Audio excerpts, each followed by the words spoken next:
Hi అండి అందరికీ. ఈరోజు వీడియోలో ఏంటంటే బనానా మిల్క్ షేక్ చేస్తున్నా. దానికోసం అయితే బాగా పండిన 2 అరటిపండ్లు తీసుకున్నా.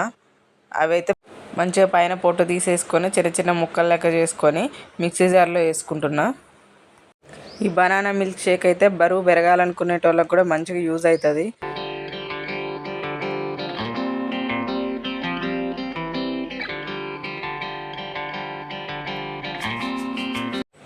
చిన్న చిన్న ముక్కల్లాగా వేసుకొని మిక్సీ జార్లో వేసుకొని మిక్సీ పట్టుకోవాలి. ఈ ఎండాకాలంలో చిన్నపిల్లలు కూడా బాగా తాగడానికి ఇష్టపడతారు ఈ జ్యూస్ని. ఎందుకంటే వాళ్ళకి ఏదైనా వెరైటీగా చేస్తే మంచిగా తాగుతారు కదా. బనానా ముక్కలన్నీ మిక్సీ జార్లో వేసుకున్న తర్వాత ఒక 4-5 జీడిపప్పులు వేసుకున్న తర్వాత 1 స్పూన్ పంచదార వేసుకున్న తర్వాత వేడి చేసుకొని చల్లార్చిన పాలు ఉంటాయి కదా, అవైతే కొద్దిసేపు ఫ్రిడ్జ్లో పెట్టుకొని అవి కూడా పోసుకున్నా.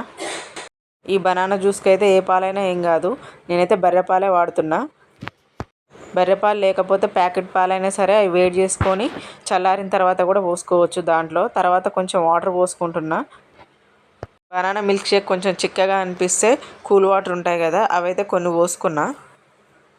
కూల్ వాటర్ కూడా కొన్ని పోసుకున్న తర్వాత ఒక 2 సార్లు మిక్సీ పట్టుకొని బంద్ చేసుకొని మిక్సీ జార్ నుంచి పక్కకు తీసుకోవాలి.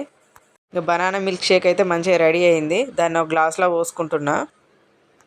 గ్లాస్లో పోసుకున్న తర్వాత ఒక చెంచాడు అయితే డ్రై ఫ్రూట్స్ పౌడర్ వేసుకున్నా. ఈ డ్రై ఫ్రూట్స్ పౌడర్ ఎట్లా ప్రిపేర్ చేయాలని చెప్పి మన ఛానల్లో ఇంతకుముందు నేను పోస్ట్ చేసిన, చూడండి ఒకసారి. బనానా మిల్క్ షేక్ అయితే మంచిగా రెడీ అయింది. మరి మా బుజ్జి అయితే మంచిగానే తాగింది. మీకు ఈ వీడియో నచ్చితే లైక్ చేయండి, షేర్ చేయండి, సబ్స్క్రైబ్ చేయండి. Thank you.